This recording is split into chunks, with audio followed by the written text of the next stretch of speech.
Messages pouring in from friends and people who loved the band Rush. I saw them 3 times. A great show, great musicians, incredibly skilled. I mean, seeing Geddy Lee with his foot pedal bass playing 2 keyboards and singing into 3 microphones all at the same time while demon-armed Neil Peart blisters up a staccato river dance drum beat of almost infinite complexity. Neil Peart, the drummer and lyricist for Rush, died Tuesday, January the 7th. It's now Friday the 10th. I guess the news was kept quite quiet. It's hit me pretty hard, as it's hit a lot of people pretty hard, which, made some fantastic music, had been a little bit out of the limelight for some time, although they did do a tour, I think, in 2015. But he died at the age of 67. The cause was brain cancer. I don't know if it's the same brain cancer as hit Gord Downey, maybe. And Neil Peart had been battling this brain cancer, glioblastoma, for 3.5 years, close to 4 years. Now, of course, when the news came out Friday afternoon, fellow band members Geddy Lee and Alex Lifeson called Peart their friend, soul brother, and bandmate over 45 years. Just think about a 45-year career pounding the skins is incredible. Said he had been incredibly brave in his battle with glioblastoma. And he himself was influenced by, of course, some of the great jazz drummers. He had significant influence on younger drummers and musicians. Former Police drummer Stewart Copeland, who I think later went into soundtracks, told Rolling Stone in 2015, Neil is the most air-drummed drummer of all time. Neil pushes that band, which has a lot of musicality, a lot of ideas crammed into every 8 bars, but he keeps throb, which is the important thing, and he can do that all while doing all kinds of cool shit. They finished their final tour, Rush, in 2015, and Neil Peart had some forms of arthritis. He had shoulder problems. He had a crippling foot infection that had him almost unable to walk. And, it's important to remember, drums are an incredibly demanding instrument to play. There are stories, I think, of when Queen was touring Japan in the 70s, that their drummer, Roger Taylor, would say basically he just lazed around in the hotel room all day preparing for this marathon ordeal of drumming at night, and that he would dread, White Man or the hard rock songs that would come up because they were so physically taxing and physically demanding. And it's brutal on the body, and the fact that he made it into his 60s was incredible. He wanted to spend more time with his wife and his second daughter. The first daughter we'll get to is a really tragic story. And you don't get to be a drummer of that power, flexibility, and precision without being a perfectionist. And if you can't, so the gap between what you're capable of and what you're actually doing, and that's why he finished in 2015 and was done with the road and basically retired, like you said, like an athlete. And again, to make it into your 60s as a drummer is amazing. That kind of drummer. It's different if you're the sort of slow tap back of the Louis Armstrong drummer, but this kind of, he attacked the drums the way that the singer for Oasis attacked his songs, and with often difficult physical results. So Neil Peart recognized that he couldn't keep it up anymore, and he stopped. And it's funny because, Geddy Lee, who, his name's Gary, he called himself Geddy because his heavily accented mother pronounced Gary as Geddy. And so he was the son, Geddy Lee, the singer and bassist and keyboardist, was the son of Holocaust survivors, actually, and he's an atheist like Neil Peart was. I don't know about Alex Lifeson, but that atheism that really came of age in the 70s and 80s, a book that I read was given to me by the same fellow who introduced me to Rush and Ayn Rand, called Atheism, the Case Against God, was very powerful.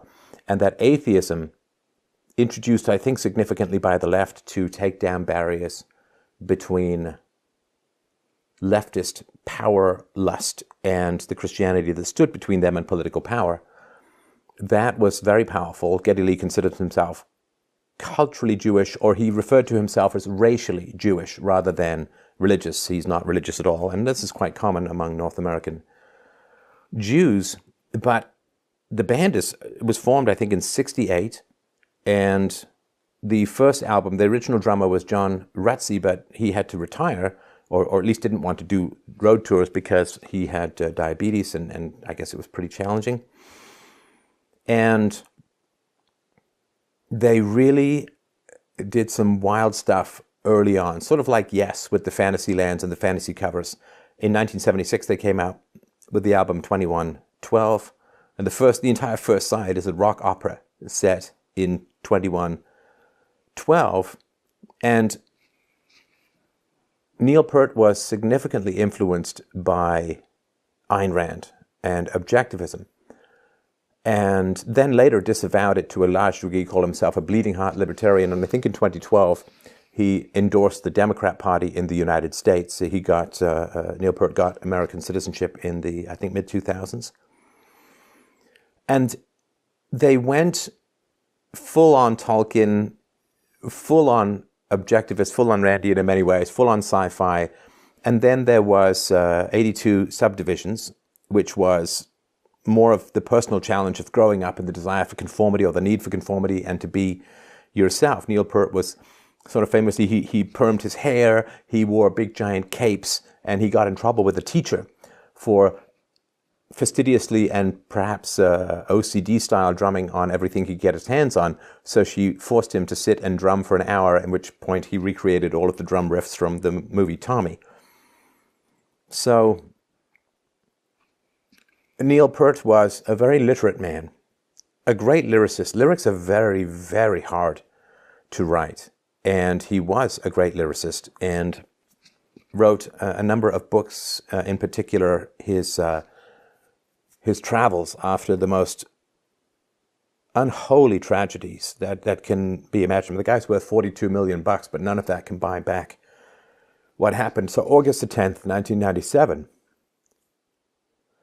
Peart's 19-year-old daughter Selena died in a single car accident on the long drive to her university in Toronto. Now this is a mystery, and I don't know what happened to it, and if you know, please let me know in the comments below. But this was like, I think about 1:15 p.m. in the afternoon on a Sunday. She's driving. There's no traffic. I don't know if there was any bad weather, but a single car accident means that she had, I think, a 97 Jeep. She drove off the road. The car flipped a number of times and she died. I don't know if any substances were involved. I don't know if there was suicidality. I don't know anything to do with that.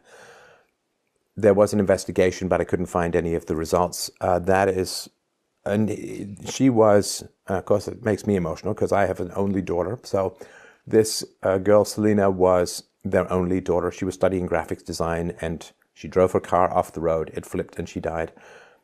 Terrible, horrifying enough.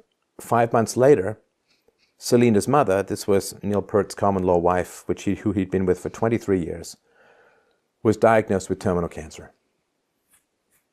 And she did not last, I think, even a year. And she succumbed, actually, no, I think it was a year. No, she died less than a year after her daughter died. And whether that shock and the cortisol and the stress and the horror and the nihilism that comes along with that. See, there's no word for people who lose their children. Like, you lose your parents, you're an orphan. If you lose your spouse, you're a widow. But there's no word for people who lose their children, and it is to have to bury your own child is something I can't even imagine just how terrible and terrifying that is. You know, Neil Peart's out there driving around. He drove like 50,000 miles on his motorcycle. He did a lot of trips. I think he did a cycling trip in Africa. He did endless trips on his motorcycle, I guess fleeing the Grim Reaper, and said that, you know, he would see old people and realize that he would never be a grandfather because, you know, he would burst into tears based on that, which, again, completely understandable. So Neil Peart remarried in 2000, and then in 2001 went back to Rush. They did produce some more albums. Geddy Lee put out a solo album in 2000 called My Favorite Headache, I think. It's a very odd name for an album, but the highlight of their creativity, you know, they're very similar to the band Yes, not just because no sane mortal human being can sing along with that without his balls in a vice, because John Anderson and Geddy Lee both have this squeaky hobbit countertenor. Well, Geddy Lee's is more piercing and shrieky, and John Anderson is a warmer form of almost a countertenor. But yeah, it's really, really tough. You know, New World Man, you can get perhaps subdivisions, you can get red barchetta, you can't get it all. Again, unless you repeatedly punch yourself in the nads. And Geddy Lee's, of course, vocal range diminished enormously over time. The high voices. It's interesting because when you had to fill a club without a lot of amplification, deeper voices were more popular, the sort of baritones of Sinatra. When high voices plus amplification had to fill stadiums, I remember going to see Billy Idol, and it was tough for him to fill because the higher voices, the more piercing tenor voices, or even countertenor voices, or alto, I think Geddy Lee got up to, they can really fill a stadium much better with electrical amplification. So the creative peak had a lot of musical card deck shuffle, as in, it's like if you listen to I've Seen All Good People by Yes, or you listen to Roundabout to some degree, but if you listen to Yes songs, Yours Is No Disgrace, and Long Distance, then what happens is they're constantly changing tone and tempo. That happened even later in their songs. Tikwa does that as well. It's sort of a semi-reggae-inspired song. And this constant shifting of speed, of tone, of musical style characterized Rush, at least a lot of their songs. And it's funny because Rush, they did a parody song with Bob and Doug McKenzie, two comedians, and it was their only song, I think, to crack the top 50, even though it was just a complete parody song, because their other songs usually weren't quite as commercially valuable. And that kind of virtuosity where you're changing tempo and speeds and styles rapid fire throughout a song has largely gone by the wayside. Queen did it to some degree, King Crimson to some degree, and Rush and Yes to a large degree. That nimble change throughout songs has really gone by the wayside. Led Zeppelin did it to some degree as well. And it's, I miss it. I miss it. I'm really torn because I love the music of my youth, but I find it very painful to listen to sometimes, for reasons I'll get into later. So that's sort of some of the news and the weather about it. And I know why it's hitting me as it's hitting other people. But let me just get a couple of thoughts out of the way first. So first and foremost, I really don't like it when people say the cause was brain cancer, which Peart had been quietly battling for 3.5 years. You know, he battled cancer. He finally succumbed to cancer. The cancer won, and so on. I mean, other than being healthy and trying to keep a positive attitude, being healthy beforehand and trying to keep a positive attitude about it, I got to tell you straight up, you don't fucking battle cancer. You keep your spirits up, you succumb to your treatment, and you cross your fingers like hell. I was diagnosed shortly after my daughter was born, well, a couple of years after my daughter was born, with lymphoma, and I took the treatment, and I crossed my fingers, and I tried to stay positive, and I did. And you hope like hell. It's not a battle like you're fighting a mountain lion where you have some control over it. There is so many variables in cancer, which is a multi-variant disease, that I don't like it, because it's like, well, you fight and then you give up, or you fight and then you lose. And I said this at the time, I don't like this phraseology, because for people who succumb quickly. Now, he said this about his wife. He said that when after their daughter died, or his common-law wife, after their daughter died in this terrible car crash, he said that his wife basically just gave up and succumbed to the disease out of a kind of nihilism. Maybe there's truth in that, but I do think that there's so much with cancer that's out of people's control. I mean, the brain cancer that he had kind of seeps into your brain, so they can cut it out, but they can't cut out your brain. Well, I guess they can, but then, well, I'm not going to make a joke about voting for the left. It's a bit more serious than that, but although that's pretty damn serious.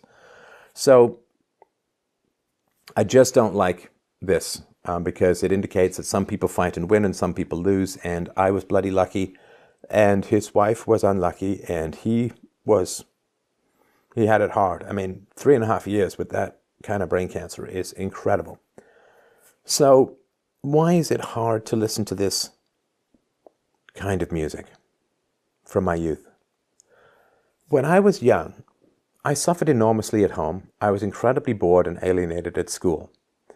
But I held out and pursued a giant supernova, fiery globe of hope that all of the rational capacities that I was developing, all of the arguments, all of the empiricism, all of the syllogisms that I was developing, that there was going to be a place where I could stand astride the world and bark out my barbaric syllogisms from the rooftop of the world and change things. And I didn't imagine that this was going to be just me. I thought it'd be a much larger movement. I thought that there would be a real battle between light and darkness, between reason and sophistry, between rationality and subjectivism. I really thought that I would be striding like a colossus into the arena of society and doing battle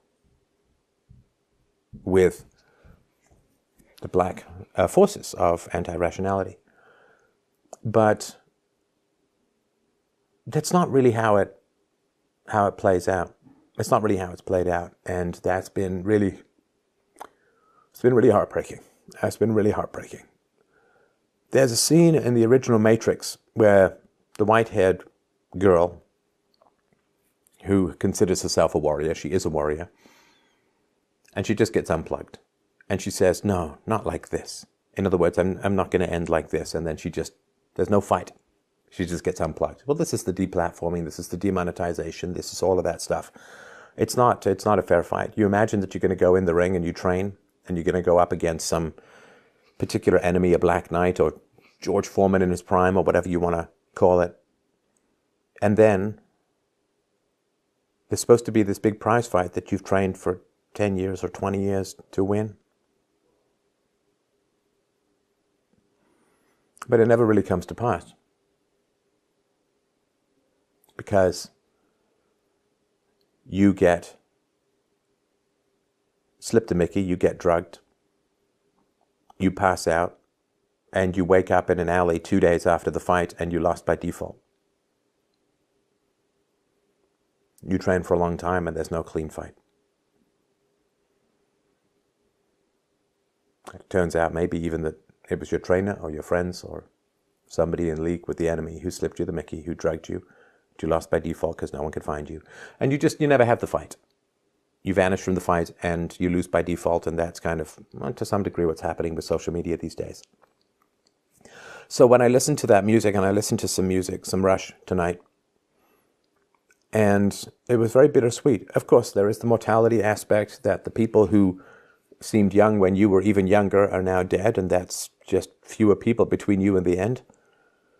But it is a sad thing, because when I go back in time and I remember the hope and the energy in which I flung myself into the development of my faculties and capacities as a teenager, as a young man, even up until relatively recently in what I do here, I see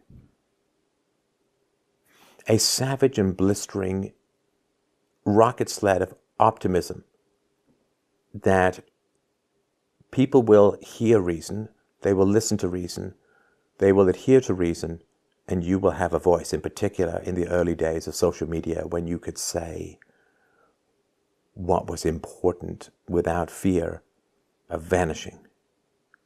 That there's an undo spell, that certain words will just have you vanish from the human conversation. So it's kind of painful. It's kind of painful. I am also, I don't know, I'm quite concerned, I suppose, about the fetishization of talent. I've done this myself. I mean, I like to sing, and in particular, there are singers who can just do the most astounding things vocally. And, they're born with that. And most of them don't take singing lessons, certainly the rock and pop singers. And I remember a friend of mine once said, when I was admiring a particular singer, He said, well, he was just born with that voice. Like, how could you really admire it? It's like admiring someone for being really, really tall. It's a good point. Neil Peart took piano lessons. He didn't care. He tried some other instruments. He didn't care. And then his parents noticed him just incessantly, perpetually drumming. So it's kind of built in. It's kind of inborn. They bought him a drum set when he was 13, and they said, if you can keep this up for a year, they bought him a little drum set. And then they said, listen, if you can keep this up for a year, if you're still interested in a year, we will get you a full drum kit.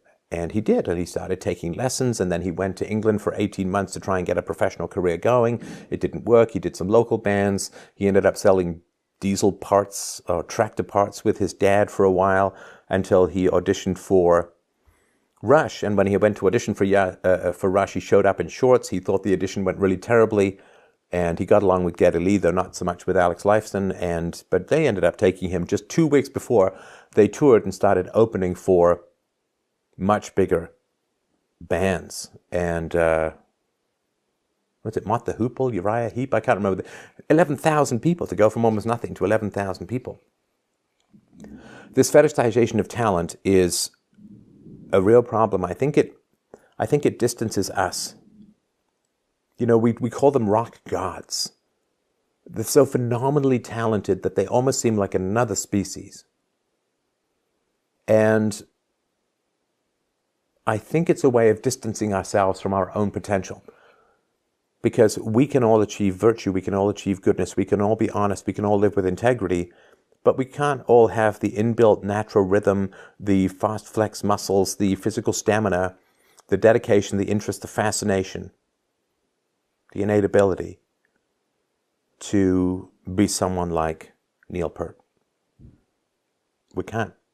And worshipping that level of talent, I think, which we can't achieve. You know, I mean, there's a reason why he's considered, after John Bonham and Keith Moon, like the third greatest rock drummer or whatever. But there's a reason. That's 3 out of, how many bands are there? Well, just play that. You ever played that game where, it's first letter or last letter? You say, it's the band is ABC. Oh, the next band is The Cars. Oh, the next band is Steppenwolf. Oh, the next band is the Fugees. Or you just go first to last letter. Bands and bands and bands. And that's just the ones we know. And all the people who tried and all of the people who failed, millions of drummers in the world. What do you call a drummer without a girlfriend? Homeless. So all the drummers in the world, he's number 3, or whatever, however you want to rank it. I'm number 1 for many people. And he certainly had the longer career than those guys. But you can't reproduce that. You can't be that. You can worship it as a sort of stellar talent, but I wonder if it makes us feel small. I wonder if it makes us feel diminished. And I wonder if it gets us off the hook to worship people that much. So, with regards to integrity, he wrote a lot about integrity, Neil Peart, and not compromising, and the New World Man, and all that. He's the same cynical guy who had great musical talent, but was too cynical to succeed. There was a place we used to drive by called New World Kitchen, and occasionally he would just burst into song. A really nice singing voice. I envied it at the time. He would burst into song. It's a new world kitchen. And again, I remember that danger of cynicism is very, very, but boy, cynicism undoes and undermines so much talent. It's like a scything devil that undercuts potential. But integrity, did he have integrity? Well, he accepted objectivism, which is reason, self-esteem, capitalism, right? Ayn Rand was once asked to define objectivism while standing on one foot. She stood on one foot and said, reason, morality, capitalism. Can't remember exactly what it was, but it was reason, objectivity, capitalism, something like that. But, the sort of major principles, the existence exists was the sort of foundational axiom that the world exists outside your consciousness and reason is your best tool for comprehending it, and individualism is the inevitable result of the sovereignty of our own reason relative to objective reality. Reason, Individualism, Capitalism. Reason, Individualism, Capitalism. Sorry, it's been like 30 years since I've read it. But so Neil Peart writes about that and does spread objectivism to a lot of people, myself included. And then later, he's like, oh no, that was like 40 years ago. That was just youthful enthusiasm, blah, blah. He's outgrown it. Okay, but what does that even mean? How do you outgrow something you can't disprove? That's what's so frustrating about this. Oh, well, yes, when I was younger, right? How do you outgrow what you can't disprove? It's like saying I've outgrown gravity, or I've outgrown the need to be rational, or I've outgrown science. I mean, if you can't disprove it, you can't outgrow it. And this is really frustrating. I remember standing on a balcony with a friend of mine, a great friend of mine, who now teaches econ. He is the guy who introduced me to objectivism. This is when I was still 100% objectivist. I'm still 90% objectivist, but I guess the ethics and politics I've altered on. I wouldn't say I've outgrown. Yeah, I think I've disproven those things from objectivism. And I hadn't asked him about objectivism in years, and I was really, really scared to ask him, because if I'd gotten this, oh yes, well, it was an interesting perspective, but I've outgrown it, blah, blah, blah, you really then do feel kind of abandoned and left behind. That your youthful ideals are something to be outgrown and sullied by a wizened, compromised maturity, and that is it's a terrifying thought. It's a terrifying thought that you can't stay pure in this world. It's a terrifying thought that you can't stay honest in this world. I wrote in a novel a child thinking to himself, it's terrifying how little truth you're allowed in an adult universe. How little integrity, how little honesty you're allowed. I never did ask him that. I'm glad I didn't. I never did ask him, because your integrity, you must keep precious to yourself. You must keep committed to yourself.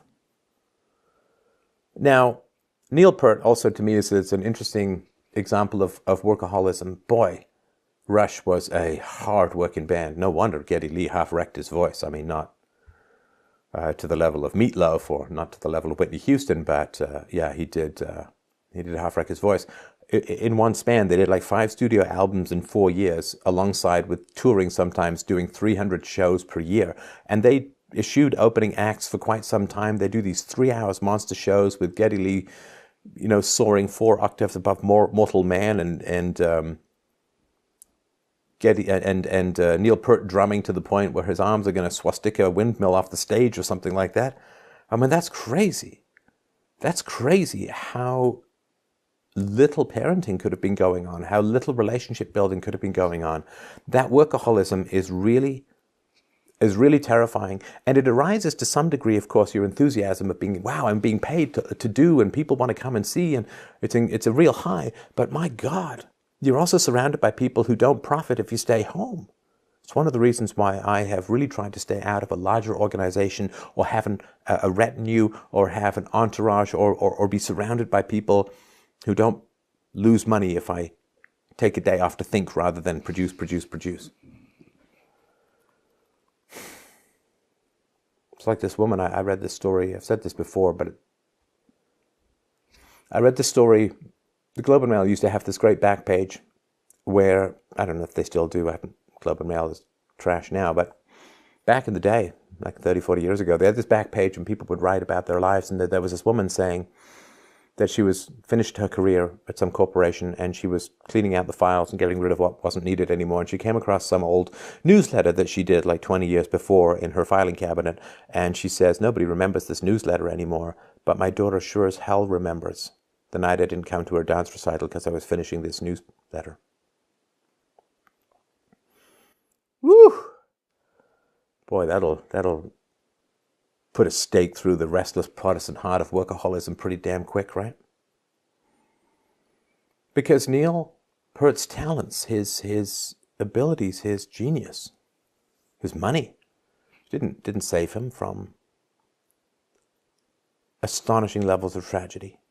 Didn't save him from whatever the hell happened with his daughter and then how it seemed to domino down his wife. It's like Phil Collins. Phil Collins' body is ruined now. You can barely hold a drumstick because he's just pounded himself into oblivion. And he said, Phil Collins has said, we didn't really mean to get that big, and I'm sorry if everyone got so upset, and, I regret, and blah, blah, blah. It's like, that's rough. Stephen King, after his accident where he was hit by a truck, pretty much driven by the physical embodiment of one of his trashy characters, said, I'm sorry I've killed so many trees for nothing, and so on. And I know that Stephen King is back on his compulsive writing and Trump hating, but it's really important that you don't surround yourself with people who profit from you if you can at all avoid it, because they will not have your best interest at heart. So, what does this mean?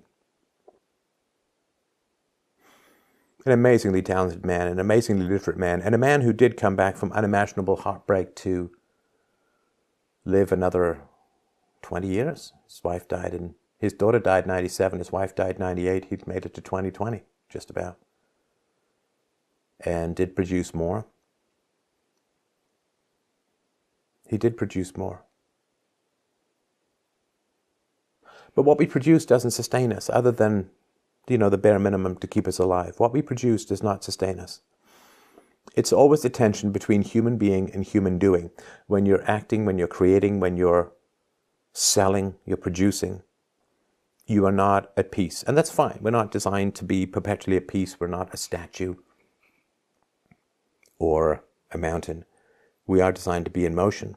But you can't connect with people in particular while you're producing, because you are connecting with what you are producing. And E.M. Forster's injunction, only connect, only connect, only connect, is so important. I did my first live dial-in show, or call-in show last night. There was a woman who called in who sounded all kinds of nuts. And I saw in the chat window, people are like, she's crazy, drop her, next caller, this is boring, And I spent an hour with this woman just trying to connect. Because, I half-dated this girl in high school. I went through a real metamorphosis, going from a nondescript to a handsome guy in a series of circumstances I've written about in a novel. And I became, quite the youthful stud muffin. And this girl and we went for this walk, we hung out. We never could quite get that connection going. I didn't realize later it's because she had endured an unimaginable tragedy in her personal life, because, when you're young, it's all about you and your pimples and not other people's broken hearts. But I met up with her some years later, many years later, and she was married, but she told me, she said she was in a cafe in Europe and she saw a man walk by, and her heart just leapt out to him that he was the one that she was supposed to spend her life with. And she didn't act on it. She said, I'm married. I went back to my husband, Anna Karenina style. And I've tried to remain satisfied with him, but I think about this other man all the time. Maybe that was some kind of connection or some movement, or you could say a sort of drive-by soul connect.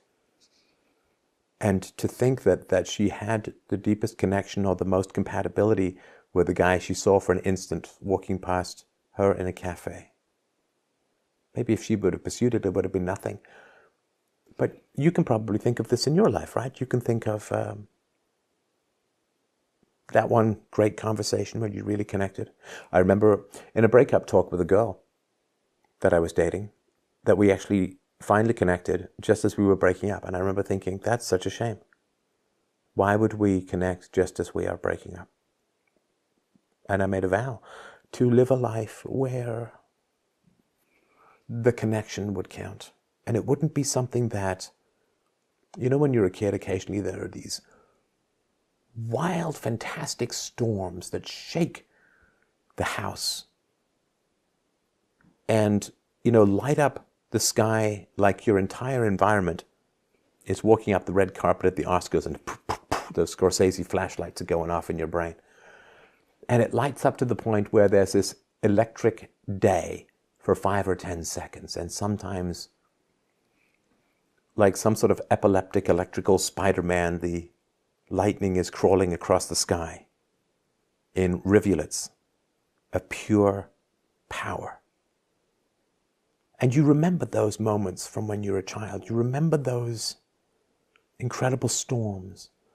Or I still remember playing tennis with my mother when I was 13 years old and seeing the most incredible sunset. I still remember it vividly.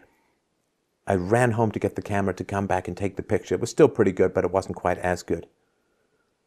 Fretted with golden fire, as Hamlet says, that's what it was. And I remember that.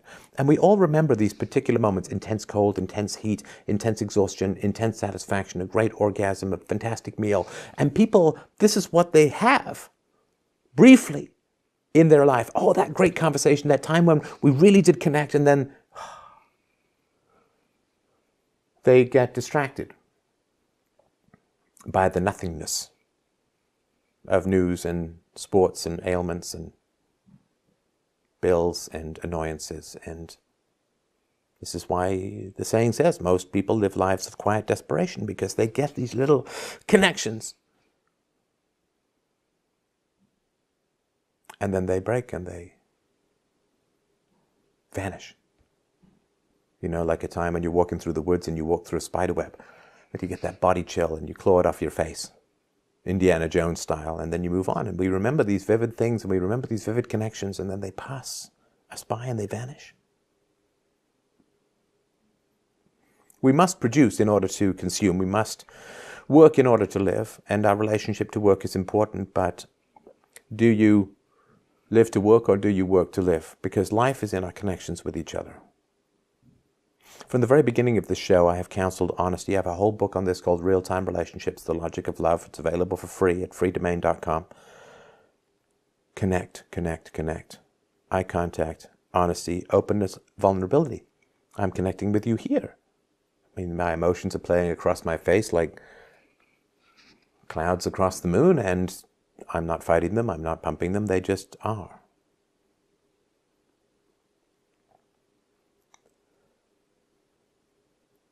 Neil Peart produced incredible drumming. He wrote great lyrics. The band together produced amazing music. They toured, they created a lot of happiness and excitement, but I am also concerned that they diminished people by a focus on the deification of irreproducible talents. Did they produce a lot of virtue in the world? Did they produce a lot of goodness in the world? I would say no. I would say no. Canada is going through paroxysms of mass immigration. Prominent Canadians aren't talking about it. These guys have more than enough FU money. They have more than enough fame and accumulated goodwill. They could say something about it. It's like Ricky Gervais. Everybody was excited that he did this thing at the Golden Globes where he told off the Hollywood elite and so on. Yeah, but he's got this Netflix series which is about a guy who's depressed because his wife died, called Afterlife. England is going through paroxysms of mass migration and cultural upheaval and so on. He could have done something on that, but nobody does. Everybody shuts the hell up. Well, almost everybody. Because I'm not interested in the goods I produce. I'm interested in the good we create.